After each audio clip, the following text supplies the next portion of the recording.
Hai guys, kembali lagi di Cetak Gol Harian bersama aku Vita Mela. Hari ini ada kabar terbaru dari Arsenal yang cuma bisa meraih kemenangan tipis atas Crystal Palace lewat gol penalti dari Martin Odegaard.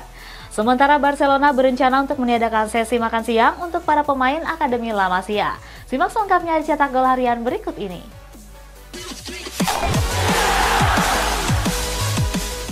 Kita awali berita hari ini dari hasil pertandingan Premier League. Ada Arsenal yang susah payah mengalahkan Crystal Palace lewat gol penalti dari Martin Odegaard. Jauh ke hasil pertandingan La Liga, ada Sevilla yang kembali menelan kekalahan dan berada di papan bawah klasemen dengan belum mengemas satupun poin. Arsenal menjalani pertandingan pekan kedua Premier League saat berhadapan dengan Crystal Palace. Dalam laga tersebut, pasukan Mikel Arteta menang dengan skor tipis 1-0. Di babak pertama, skuad The Gunners mendominasi jalannya pertandingan. Terbukti mereka memiliki 3 peluang emas melalui kaki Edin Nketiah dan Martin Odegaard. Nketiah sendiri mendapatkan peluang dengan tinggal 1 lawan 1 dengan kiper di menit 28. Sayang, sepakannya masih mengenai tiang gawang yang dikawal oleh Sam Johnstone. Lalu Odegaard sempat membahayakan lewat tendangan keras dari luar kotak penalti menjelang akhir babak pertama. Saat itu sepakannya masih mampu dihalau oleh Johnstone. Memasuki babak kedua, Meriam London gak mengendurkan serangannya. Baru 5 menit berjalan, Johnstone kedapatan melanggar Nketiah di dalam kotak terlarang. Hasilnya, wasit yang memimpin pertandingan menunjuk titik putih untuk Arsenal. Martin Odegaard yang maju sebagai algojo sukses menjalankan tugasnya dengan baik. Nasib sial datang bagi anak asuh Mikel Arteta pada menit 67 pertandingan. Takahiro Tomiyasu harus diusir oleh wasit setelah diganjar kartu kuning keduanya. Beruntung hingga wasit meniup peluit panjang gak ada tambahan gol yang tercipta. Raihan 3 poin ini membuat Arsenal bercokol di peringkat 3 dengan torehan 6 poin dari 2 laga. Sevilla kembali menelan kekalahan di pekan kedua La Liga saat bertandang ke Mendizorroza Stadium. Raja Europa League ini berhasil takluk atas Deportivo Alaves dengan skor tipis 4-3. Baru berjalan 7 menit laga, Alaves sudah unggul cepat lewat gol Luis Rioja. Namun Sevilla bereaksi cepat dengan mampu membalasnya melalui gol bunuh diri hasil blunder dari Abdel Abkar. Bek tengah Alaves ini malah menjeploskan bola ke gawang timnya sendiri. Di menit 41 pertandingan, Sevilla mampu berbalik unggul lewat centekan cantik Eric Lamela. Menjelang turun minum, gol Ruben Duarte membuat Alaves menyamakan kedudukan. Di babak kedua, El Glorioso berhasil memastikan kemenangan lewat 2 gol dari Enrique Garcia. Sedangkan Sevilla hanya bisa membalas 1 gol lewat Rafa Mir di menit 97. Hasil ini membuat Sevilla menempati zona degradasi dengan belum memperoleh 1 pun poin.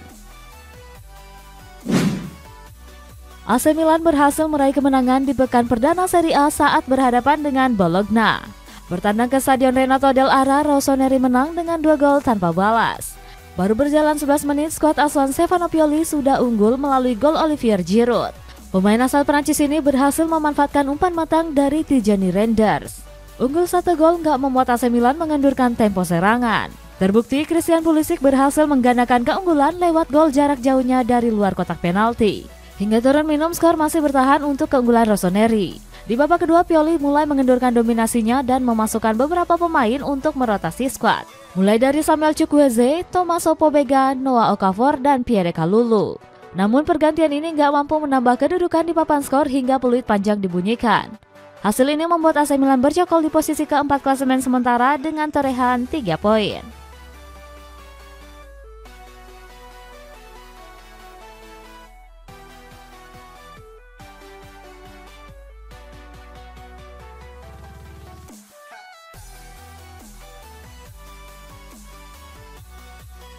Masuk ke kabar rumor, ada pelatih Chelsea yakni Mauricio Pochettino yang menyebut akan mendatangkan striker baru sebelum penutupan bursa transfer.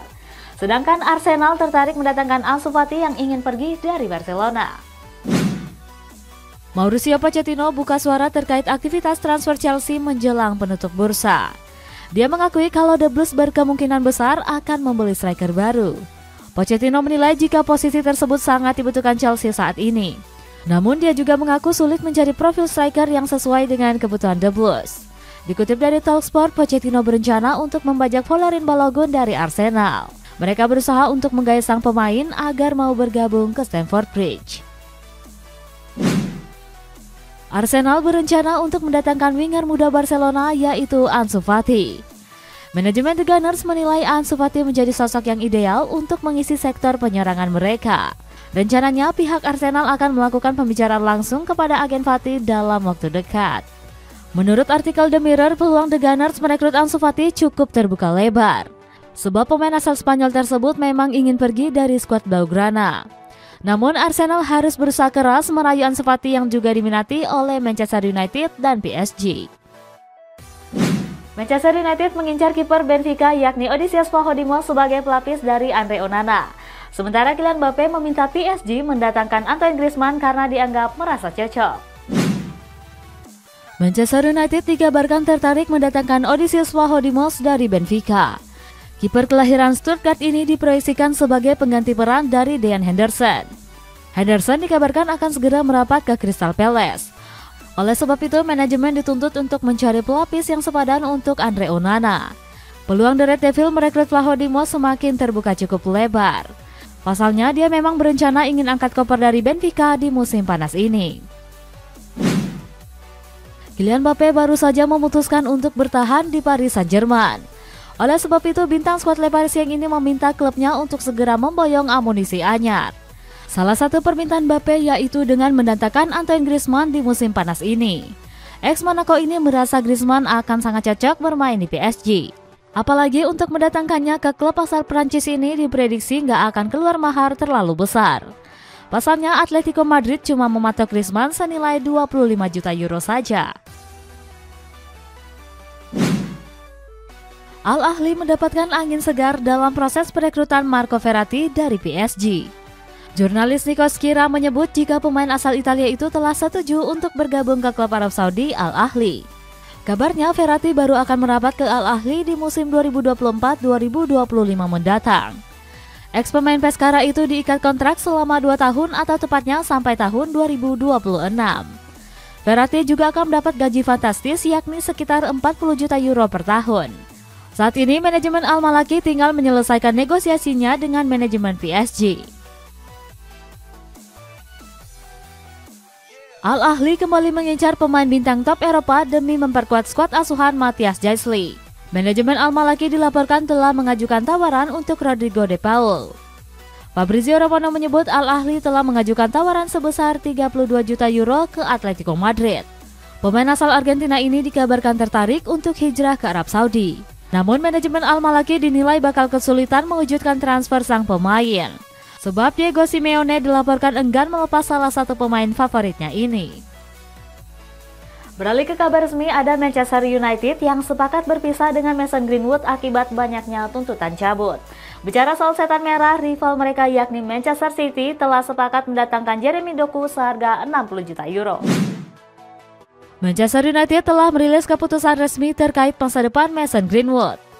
Manajemen setan merah sepakat untuk mengakhiri kerjasama dengan sang pemain. Sebelumnya, manajemen sempat berencana memanggil kembali Greenwood ke dalam skuad asuhan Erik ten Hag. Namun protes besar bakal muncul jika keputusan tersebut diambil. Artinya Greenwood nggak akan kembali bergabung ke dalam skuad The Red Devil. Namun manajemen masih akan tetap membayar gajinya hingga kontraknya berakhir di tahun 2025. Rencananya Manchester United akan meminjamkan atau menjual Greenwood ke klub lain. Peluang Greenwood untuk kembali berseragam setan merah di masa depan telah tertutup sepenuhnya. Manchester City akhirnya mendapatkan winger baru sebagai pengganti Riyad Mahrez. Fabrizio Romano melaporkan The Citizen setelah resmi mendapatkan tanda tangan Jeremy Doku.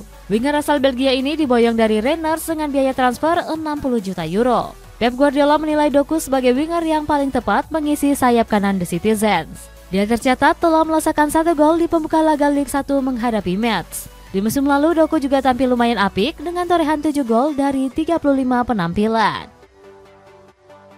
Federasi Sepak Bola Perancis resmi menunjuk Thierry Henry sebagai pelatih junior. Legenda Arsenal ini akan memimpin skuad Les Bleus Junior untuk ajang Olimpiade nanti. Ajang tersebut kebetulan akan digelar di kota Paris pada tahun 2024 mendatang. Selain Henry, skuad Les Bleus juga akan diperkuat oleh sang mega bintang Kylian Mbappe. Henry sendiri diberikan target tinggi yakni bisa meraih medali emas di ajang 4 tahunan tersebut.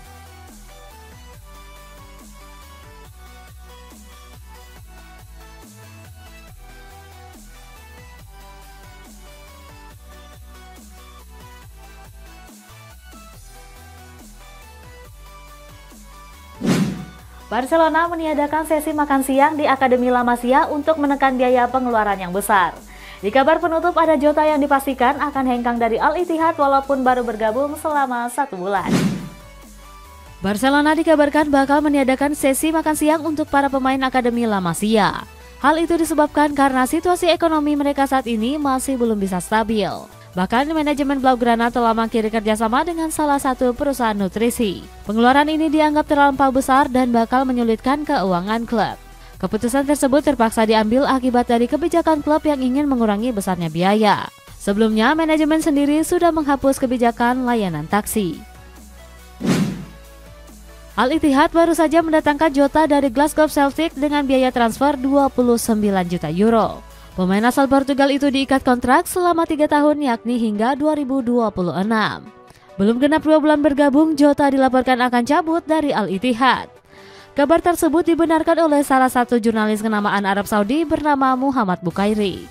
Dalam laporannya, Bukairi menyebut Jota nggak cocok dengan skema permainan Al Ittihad. Dia pun dengan tegas mengklaim jika sang pemain bakal segera angkat koper. Kita masuk ke baca kolom komentar, ada komentar dari Danang Dwi 01. Serunya IPL susah nebak siapa yang kalah oleh siapa, mau itu klub papan atas, tengah maupun bawah. Gimana nih guys, menurut kalian kira-kira siapa yang bakal jadi juara IPL di musim ini? Komen di bawah, sampai jumpa.